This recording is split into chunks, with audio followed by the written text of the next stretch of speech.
falando, né, de CPI, né, a gente está, é claro que a CPI ela tem poderes investigatórios, mas não pode invadir a área do Poder Judiciário, você sabe muito bem. Não é à toa que vários membros da CPI chegavam lá, né, com um HC debaixo do braço e não falava nada. Se reservava o direito de ficar calado. Então o indivíduo só pode falar no juiz. Se ele não falar no juiz, aí os fatos alegados na inicial serão considerados como verdadeiros. Porque lá no juiz ele vai ser apenado, ele vai receber uma punição. Então a CPI fez muito, tem as funções investigatórias, né, ordem de prisão, quebra de sigilo telefônico, busca domiciliar, e tudo que for né, e tudo é colegiado. Você sabe muito bem que a CPI, né, ela foi feita no colegiado, tem que estar motivado isso, né, não é qualquer coisa. Depois as conclusões, como eu comentei com os senhores, serão votadas na comissão e depois remetidos, né, para os órgãos competentes para os possíveis indiciamentos, né? Então, quem vai julgar os HCs e os MS contra a CPI é o Supremo Tribunal Federal. Por isso que o pessoal vai ao Supremo para discutir isso aí, tá certo? Então, várias questões são discutidas lá, sigilo bancário, sigilo fiscal, o Supremo já permitiu isso aí, né? Já tá superado, né? Sigilo bancário e CPI estaduais também, o princípio da simetria permite fazer isso. Então você tem aí uma série as CPIs distritais também, pelo princípio da autonomia do ente federativo. Então é possível, tá? As CPIs municipais também. O mais importante é que você tem, sabendo que quem quebra sigilo bancário, sigilo telefônico, sigilo fiscal é o Poder Judiciário e a CPI, dependendo do caso concreto, tá certo? Dependendo do caso concreto, não é possível você ficar discutindo.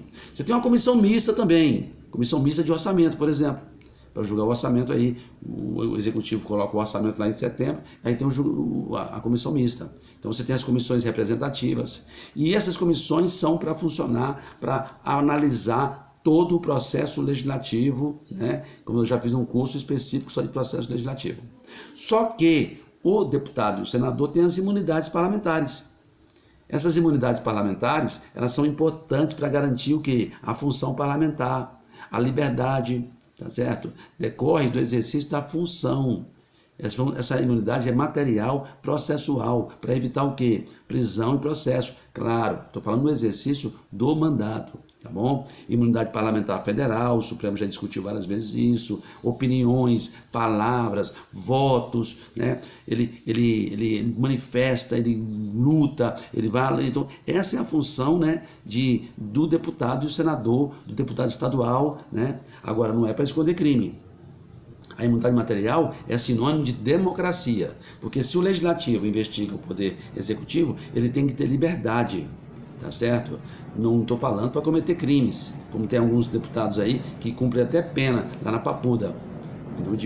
Então a ideia deles é que ele está relacionado a essa imunidade formal processual à prisão, porque se ele tem uma prisão ali, a Câmara vai decidir se ele fica preso ou não.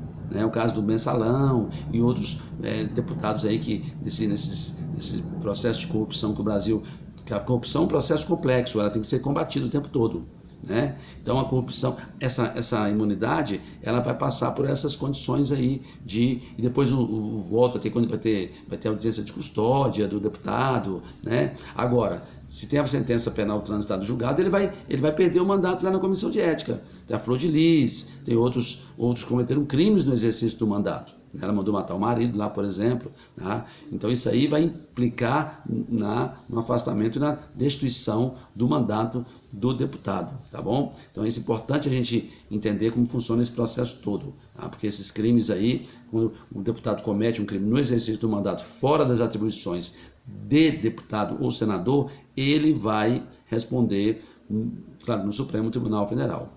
E se ele sair de lá, ele vai para o processo tramitado para a primeira instância, para a instância inicial, para poder, né?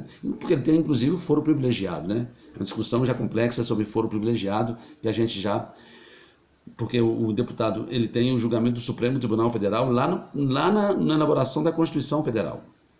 Tá bom? Então, quando se elaborou a Constituição Federal, governador, STJ, deputado e senador, lá no Supremo Tribunal Federal. Daqui a pouco a gente continua.